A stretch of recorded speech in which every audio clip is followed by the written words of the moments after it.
Assalamualaikum warahmatullahi wabarakatuh. Saya Octavia Evelyn Chandra dengan NIM 232111211 dari kelas 4F ingin menyampaikan materi mengenai hukum dan masyarakat dari pertemuan pertama sampai pertemuan ke-14 untuk memenuhi UAS dari matkul hukum dan ekonomi.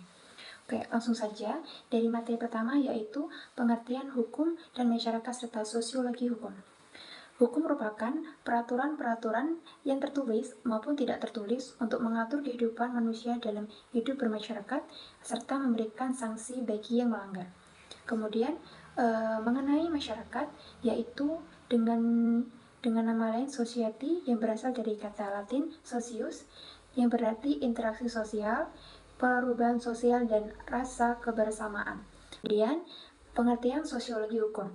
Sosiologi berasal dari dua kata dasar, yaitu socius dan dari bahasa Latin yang berarti teman atau sesama, dan logos dari bahasa Yunani yaitu ilmu. Secara harfiah, sosiologi berarti ilmu tentang hidup bersama atau ilmu tentang hidup bermasyarakat. Kemudian dari materi yang kedua yaitu tentang hukum dan kenyataan masyarakat. Kenyataan dalam konteks hukum mengacu pada peristiwa atau keadaan yang benar-benar terjadi dalam kehidupan sosial dan memiliki relevansi hukum. Kenyataan hukum mencakup aspek yang diakui oleh sistem hukum, seperti tindakan hukum, pelanggaran hukum, serta praktik-praktik sosial yang diakomodasi oleh norma hukum yang berlaku. Kemudian materi yang ketiga yaitu tentang yuridis empiris dan yuridis normatif. Yang pertama, yuridis empiris. Yuridis empiris merupakan upaya untuk membaca hukum dari sudut pandang yang berbeda, upaya untuk menganalisis hukum yang hidup di masyarakat dan dijalankan oleh mereka. Sehingga yuridis empiris ini merupakan sebagian dari kajian ilmu sosiologi yang kemudian dikenal dengan sosiologi hukum. Kemudian, yuridis normatif adalah pendekatan hukum yang berupaya membaca hukum dari sudut pandang undang-undang. Oke, selanjutnya materi yang keempat mengenai mazhab pemikiran hukum tentang positif. Positifisme hukum adalah aliran dalam filsafat hukum yang menyatakan bahwa hukum hanya sah jika dibuat oleh otoritas resmi dan terpisah dari moralitas. Kemudian materi yang kelima. Materi yang kelima ini mengenai mazhab pemikiran hukum, sosiologi jurisprudensi.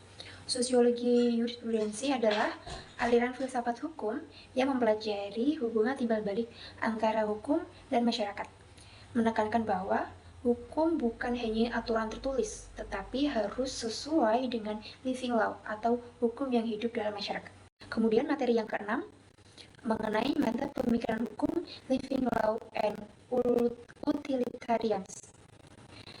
Mazhab pemikiran hukum living law dan utilitarisme merupakan kontribusi yang signifikan dalam pembentukan sistem hukum. Living law mencerminkan nilai-nilai yang berkembang dalam masyarakat, sementara utilitarisme mengutamakan manfaat yang lebih luas untuk menciptakan sistem hukum. Kemudian materi yang ketujuh, tentang pemikiran Emil Durkheim dan Ibnu Khaldun. Ibnu Khaldun dan Emil Durkheim menunjukkan bahwa meskipun berasal di latar belakang budaya dan waktu yang sangat berbeda, pemikiran mereka tentang masyarakat memiliki titik temu dalam melihat pentingnya struktur sosial dan solidaritas. Kemudian materi yang ke-8 mengenai pemikiran Max Weber H.L.A. Hart. Pemikiran Max Weber dan H.L.A. Hart menawarkan dua pendekatan yang saling melengkapi dan memahami hukum sebagai fenomena yang kompleks, baik dari sisi sosial maupun dari sisi normatif. Kemudian, materi yang ke-9, tentang effectivity of law. Efektivitas hukum adalah keadaan di mana hukum dengan segala perangkat dan bentuknya ditaati atau dijalankan oleh masyarakat maupun operator seperti pemerintah, penyelenggara negara, sebagai objek hukum. Kemudian materi yang ke-10. Materi yang ke-10 tentang law and social control. Hukum berperan penting dalam membentuk perilaku masyarakat dan menjaga ketertiban sosial.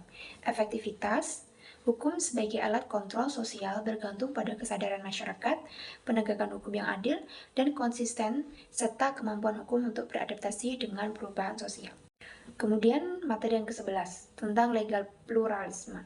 Legal pluralisme atau pluralisme hukum merupakan suatu konsep yang mengakui keberadaan berbagai sistem hukum yang beroperasi secara bersamaan dalam satu masyarakat. Lalu, materi yang ke-13 tentang Socio-Legal Studies.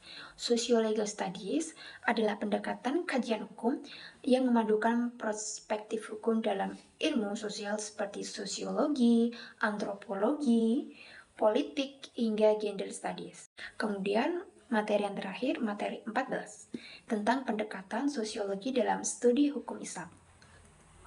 Pendekatan sosiologi dalam hukum Islam merupakan pendekatan yang memandang hukum Islam tidak hanya sebagai norma yang bersumber dari teks suci, tetapi juga sebagai bagian dari realitas sosial yang hidup dan berkembang dalam masyarakat. Sekian, terima kasih. Wassalamualaikum warahmatullahi wabarakatuh.